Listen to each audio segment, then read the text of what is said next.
Hey guys, get ready with me. Okay, I know I've not gotten ready in so long. Actually, that's a lie. I know I have not filmed a get ready with me in so long, but I'm finally back and I'm going to be giving you guys a little story time. I'm gonna try to make this a quick story to actually fit in this get ready with me because it is a very long story, and this story is about how I experienced my first ever asthma attack. So basically, this happened in August. It's now October, but I know I'm a little late. But this happened in October, and let's just say, basically, I have had asthma. We don't know how long I've had asthma, but I've had asthma, and we did not know. Okay, so basically, this is something that I'm always used to doing, or always used to happening. Also, new concealer, we're gonna try this today. But every time I get a cold, I cough a lot, and I don't know, just my nose is stuffy. I always can I remember the last time this didn't happen. I always I'm heavy breathing. I'm panting as if a dog, y'all know what I mean. And then it gets to the point where I start wheezing, and it's you can hear it in my voice. You can just hear when I'm breathing. You can hear I don't know. It's really it's not really nasty to listen to. It's just kind of why does it sound like that, you know? So the last time I had a cold, I once again started heavy breathing, and that night, I literally had to go 4 hours without taking a breathing treatment, or you could call it a nebulizer. If y'all don't know what a nebulizer is, it's basically just helps you breathe, yeah. And I've had to have one of those, I've had to have one of those my whole life, you know? I'm used to taking those. I get excited when I get to take those because I don't have to breathe how I am all the time, yeah. But basically, we were running out of, it's called albuterol, and we were running out of those little things. Albuterol is the medicine that you put into the nebulizer that you breathe in. And so they were almost gone. That medicine that we had was almost gone. And the only way we could get more is if we go to the doctor and be hey, we need more, prescribe us with some, or whatever the word is. But we were if we don't need to go to the doctor, we're not gonna, we don't need to go to the doctor right now, we know what to do.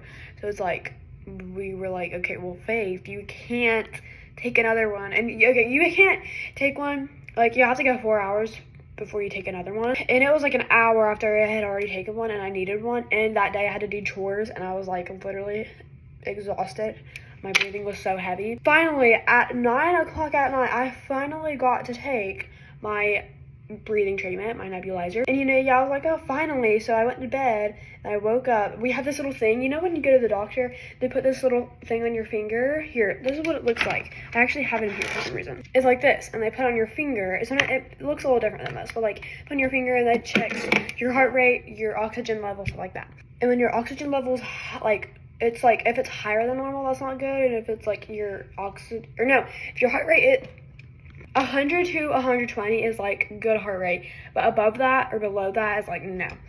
Mine was above that. So how we knew this, my mom, so when I was sleeping, my mom, she literally went and came in my room, put on my finger, and I was sleeping, and then I woke up and I was oh, I'm breathing heavy again. And sure enough, my oxygen was super low, my heart rate was really high, and then right away I was oh, great, I'm breathing heavy again. So my mom was okay, Faith, you need to give me the option. Do you feel like you need to go? Because they didn't know what I was feeling like. So okay, you have to tell me, do you feel like you have to go to the hospital or no? Is it that bad? So I finally made my mind to go to the hospital because I was kind of just tired of breathing like that. But the only thing that was open was the emergency room, so we just had to go there. So we get there, we get inside, we have to wait for a little bit, and then finally they call our name, and there's the waiting room, and then I don't know, there's two little rooms.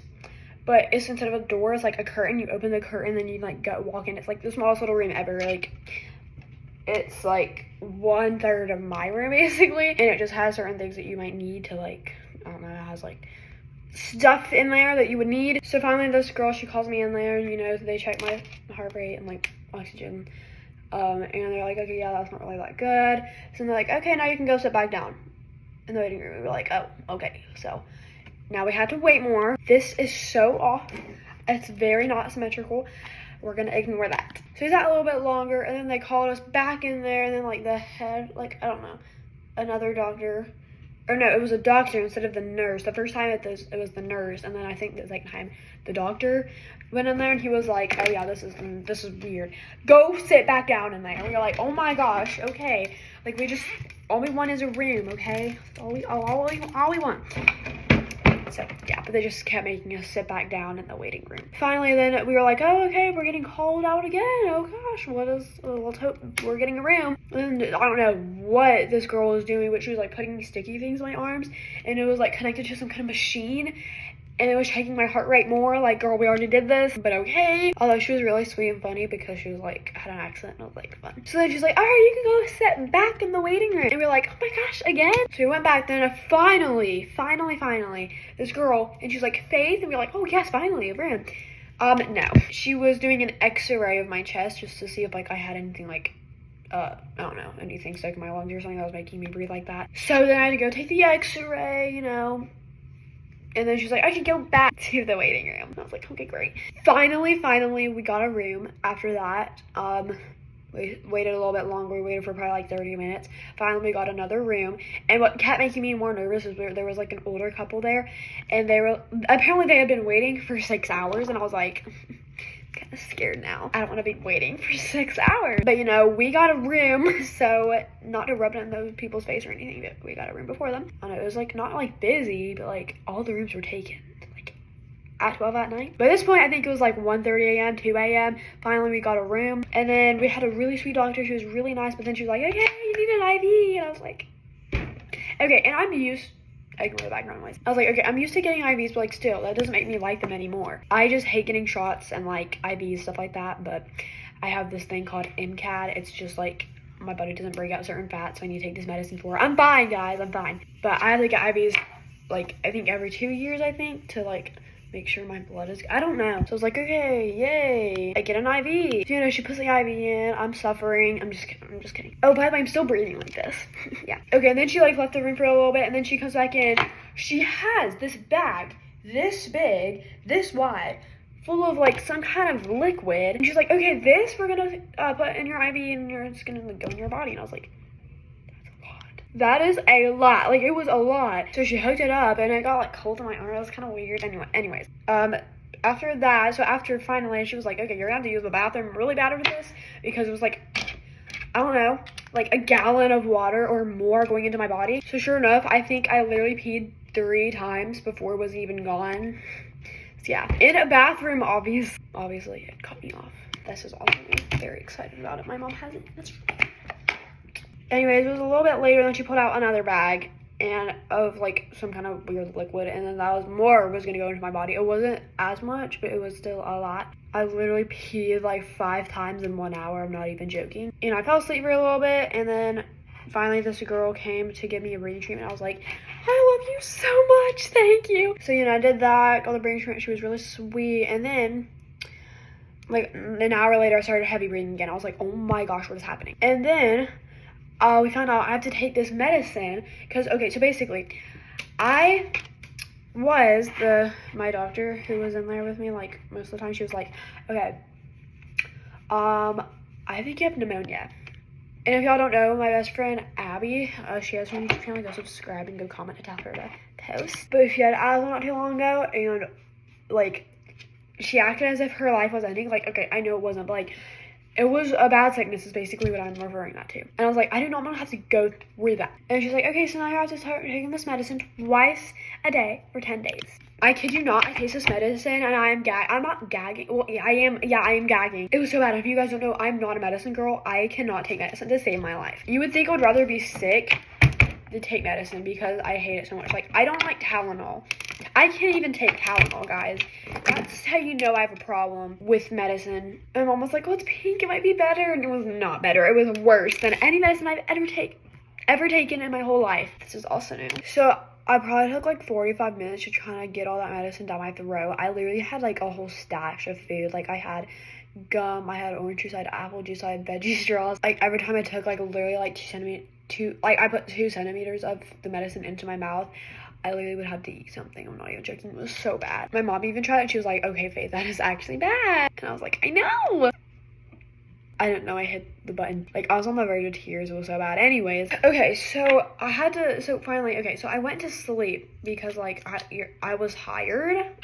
I was tired, obvious reasons. And then when I woke up in the morning, it was like 6 a.m. and my mom was like, okay, Faith, so basically you're gonna go in an ambulance. And I like started panicking immediately. I was like, why? And she's like, no, like, we're just gonna take you to an urgent care center, the ER, see if they can do anything. And I was like, oh my gosh, like, what? Sure enough, these guys came, picked me up. My mom was in there too, and we were just cruising down the road in an ambulance, getting to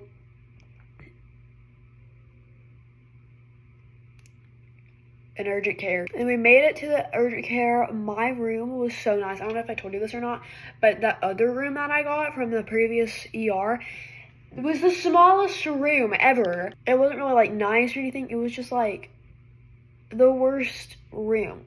Like literally the worst, not even the worst room, okay, but like compared to the room I got, like it's one of those rooms, like, you know how like when your mom has a child and like they have like a super nice room and you go and see the new baby and it's like a nice room. That's the kind of room I had. I was like, this is lovely. And there was literally, we had access to this little snack room, and my mom would go and just get me snacks every time I was hungry. It was the best thing ever. And then they would serve us a lunch and dinner and breakfast. Literally, it was so amazing. It was the best experience ever. I loved it. But let's just say I still had this IV in my arm. Like, okay, so like, I know I said like, oh, I had to get those things, like the gallons of water in my arm. But like there's something else in there. Like, okay.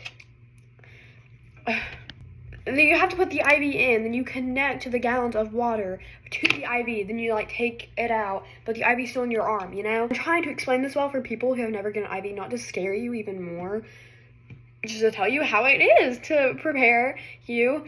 But then the doctor comes in, and literally my doctor straight away, she said, I saw the x-rays from the ER.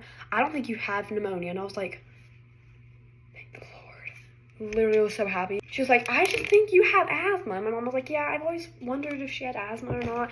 And she was like, well, yeah, I'm gonna diagnose you with asthma. I think you had an asthma attack. And you're like, oh, okay, wow. But like my heart rate was still super high, my oxygen level, or my oxygen level was fine.